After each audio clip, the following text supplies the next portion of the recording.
L'association La Myriam est une association montée par des parents qui un jour ont décidé pour leurs enfants, il n'y avait pas de structure à l'époque, de monter quelque chose.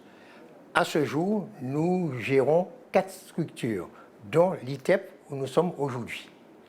La Myriam existe depuis 1984. Alors UNITEP, c'est un institut thérapeutique, éducatif et pédagogique qui est chargé d'accompagner des enfants de 7 à 18 ans en ce qui concerne le dispositif qui existe en Martinique. Ce sont des enfants qui généralement présentent des troubles du comportement, qui se manifestent par des difficultés d'apprentissage, souvent des ruptures à l'école, des ruptures aussi avec le lien familial et donc qui ont besoin d'un accompagnement spécifique, pluridisciplinaire, puisque la particularité de notre dispositif, c'est de conjuguer une dimension évidemment scolaire, apprenante, une dimension éducative et un plateau thérapeutique autour d'une équipe médicale, d'une équipe paramédicale, médecins, pédopsychiatres, psychologues, psychomotriciens. L'Institut accueille actuellement 30 enfants, puisque c'est la capacité qui est actuellement autorisée. Alors nous les accompagnons de différentes façons, puisque nous disposons à la fois d'une structure de semi-internat qui correspond à un accueil de jour, mais aussi la possibilité, lorsque la famille le souhaite, lorsque nous constatons de certaines carences qu'ils nécessitent, nous avons la possibilité d'accueillir les enfants dans un système d'internat. Nous avons plusieurs types d'activités. Alors des activités purement scolaires, le français, les mathématiques, etc.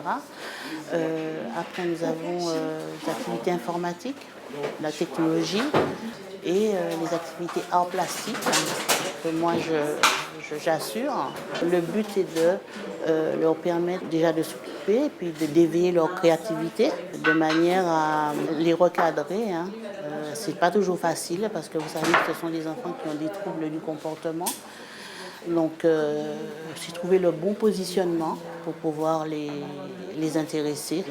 Donc, c'est pas toujours facile, mais on y arrive. Au sein de la structure, moi, je reçois les enfants de façon individuelle.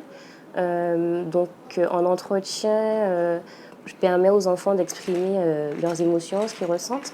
Je leur apprends à reconnaître leurs émotions, à mettre des mots dessus, pour leur permettre par la suite de gagner en autonomie et puis de construire leur personnalité, à gagner en confiance. On travaille autour de l'estime de soi.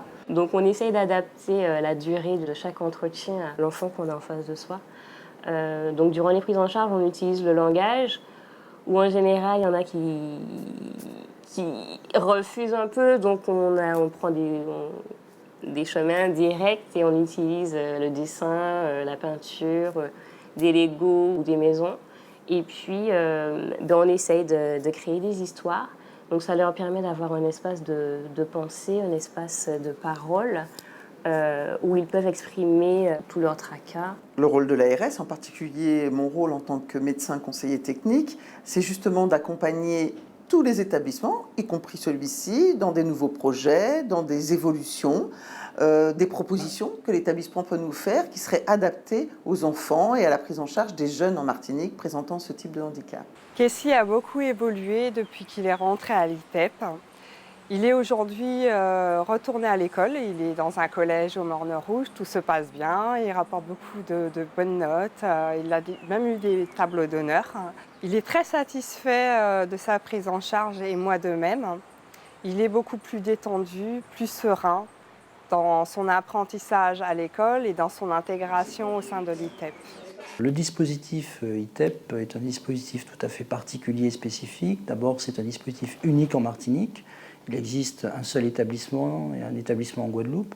C'est un dispositif particulier parce que notre mission n'est pas simplement d'accompagner, d'accueillir des enfants, mais c'est aussi de nous projeter dans un dispositif de recherche en associant différents acteurs. Et à travers, je dirais, nos observations, c'est d'essayer de trouver des solutions nouvelles d'accompagnement, d'innover sans cesse pour offrir aux enfants, finalement, des opportunités de trouver de nouvelles voies de développement et de réussite, puisque l'ITEP, c'est avant tout une école de la réussite. Ce n'est pas simplement le fait d'accueillir des enfants qui ont rencontré à un moment donné des difficultés, mais c'est de transformer ces difficultés en une chance et en une réussite. Voilà, c'est ça l'ITEP.